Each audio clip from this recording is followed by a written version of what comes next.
An event like this wouldn't be possible without the support of all of the wonderful sponsors that you guys see on these signs around here. Tell them thank you for the support of the ministry, and we're very, very grateful for them.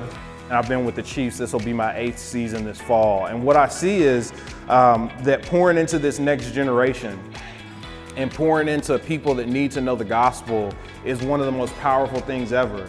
But what I also see is, whether it's our coaches, our administration, our players, or their families, is that these folks, although they might be on TV, although they might have huge contracts, they're going through very similar things that we go through.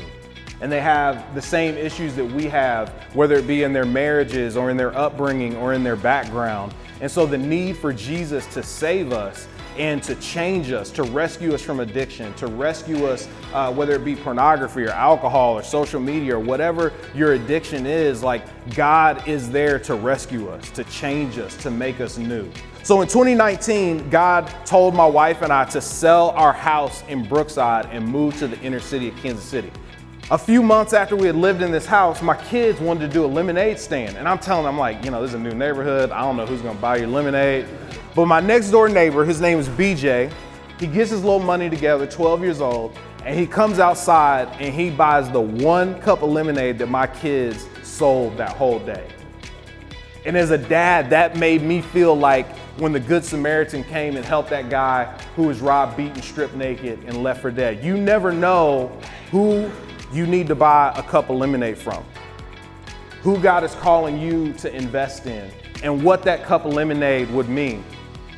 Just a few months after BJ bought that cup of lemonade, I get a phone call that BJ lost his life to gun violence.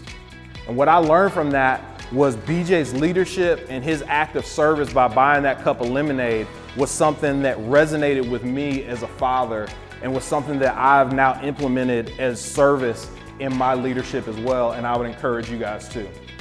The last thing I want to share with y'all is from this year's theme from our chapel.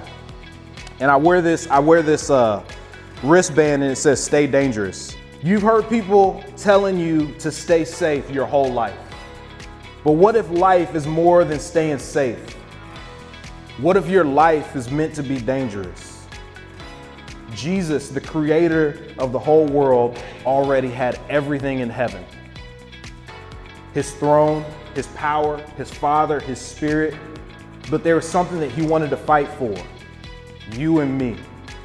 Hebrews 12:2 says that Jesus, the pioneer and perfecter of our faith, for the joy that lay before him, endured the cross, despising the shame, and sat down at the right hand of the throne of God. Jesus left the comfort of heaven in order to enter into a dangerous world to deliver love to you and me. He risked everything and ultimately gave up his very life. My encouragement is not only to be like Jesus, but to accept Jesus. Because Jesus lived a perfect life that none of us could ever live. And he died a death that all of us deserve to die, so that we can know what real life and what real power is. My encouragement to you is not to just stay safe, but to embark on a new and difficult journey of being dangerous men who are humble, hungry, and ready for new challenges. To you, it might feel dangerous today to step towards another man and say, "Hey, I want to know about Jesus. I want to know what a relationship with him is." For some of you, you know that God has been calling you to step up in your leadership, to start that business, maybe to become a pastor, maybe to join CBMC, maybe to lead your family spiritually in a new way. Whatever it is that God is calling you to, my encouragement to you is to take that dangerous step, to take that risk, and to live in the faith that God has called you to live in. I love you guys, and I appreciate you giving me a few minutes.